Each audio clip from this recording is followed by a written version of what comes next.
In the last hour, Israel has carried out more large strikes on the Lebanese capital, Beirut. ያልተፈቱ የታሪክ ቁርሾች የግዛቱ ዝግቦችና የተለያዩ ይገባኛል ጥያቄዎች ምክንያት መግባባት የተሳናቸው እስራኤልና ሊባኖስ አሁን ላይ ደግሞ በሊባኖስ በሚንቀሳቀሰው ሄዝቦላ ምክንያት ውጥረታቸው እየተካረረ መጥቷል።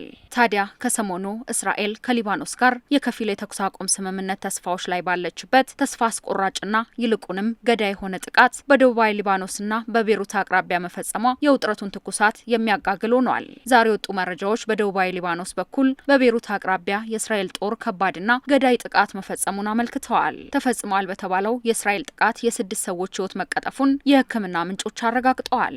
የእስራኤል ጦር በበኩሉ ከሊባኖስ ተነስቶ ወደ እስራኤል ግዛት የገባ የጠላት አውሮፕላንን መትቼ ጥያለው እወቁልኝ ብለዋል። የእስራኤል ባለስልጣናት ሄዝቦላ በሰሜን የሚገኙ የእስራኤል ዜጎች ላይ ያነጣጠረ ጥቃት ከከፈተ የእስራኤል ጦር በቤሩት ደቡባዊ መንደር ጥቃት እንደሚፈጽም አስጠንቅቀው እንደነበርና አቋሙ ከዋሽንግተን ጋር ድጋፍ ያለ መሆኑን አሳውቀዋል። የአሜሪካው ፕሬዝዳንት ዶናልድ ትራምፕ የሁለቱ ወገኖች የእርስ በርስ ግጭትን ለመቅረፍ ቃል መግባታቸውን ተከትሎ የእስራኤልና የሊባኖስ አምባሳደሮች ለአራተኛ ጊዜ አዲስ ዙር ቀጥተኛ ውይይት በዋሽንግተን በጀመሩበት ወቅት ነው የ6 ሰዎችን ሕይወት የቀጠፈው አዲሱ የእስራኤል ጥቃት የተፈጸመው ተብሏል። የሊባኖስ ብሔራዊ የዜና አገልግሎት ኤንኤንኤ ቤሩትን ከሀገሪቱ ደቡብ ጋር በሚያዋስነው በዋና ከተማዋ ደቡባዊ መግቢያ በካልዴ አውራ ጎዳና ላይ ጥቃቱ እንደተከፈተ ዘግቧል።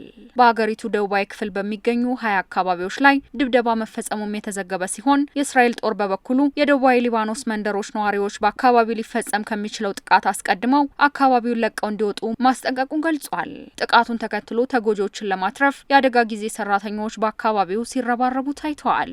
ኤኤፍፒ ከደቡባዊ ሊባኖስ ታይር የሚገኝ የሕክምና ምንጭን ጠቅሶ እንደዘገበው ዛሬ በባህር ዳርቻ ከተማ አቅራቢያ በሚገኘው አልሀውሽ አካባቢ በተፈጸመ የእስራኤል ጥቃት 4 የሶሪያ ዜጎችና 2 ፍልስጤማውያን መገደላቸውን ጠቅሷል።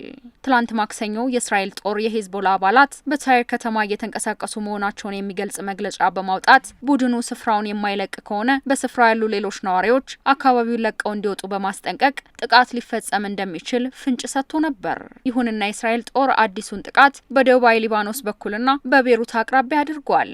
ጥቃት ሊፈጸምባት እንደሚችል ተጠብቆ የነበረው የታይር ከተማ ሁኔታ ደግሞ የዛሬው በአንጻራዊነት መረጋጋት የታየበት እንደነበር፣ ይሁንና ማስጠንቀቂያውን የሸሹ የአካባቢው ነዋሪዎች ወደ ሌሎች በአቅራቢያ ወደሚገኙ የከተማው አካባቢዎች መሸሻቸው ተዘግቧል።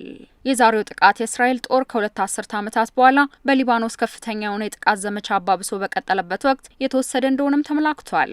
እስራኤል ትላንት ማክሰኞ በደቡባዊ ሊባኖስ ጥቃት የፈጸመች ሲሆን የአሜሪካው ፕሬዝዳንት ዶናልድ ትራምፕ ሰኞ አመሻሽ ላይ ያደረጉትን ስምምነት ተከትሎ ሊባኖስ ሄዝቦላ እስራኤል ላይ ጥቃት የማይፈጽም ከሆነ ጦሯ ቤሩትን እንደማያጠቃ በማሳወቃቸው ደብዳቤው አልተፈጸመም ብላለች።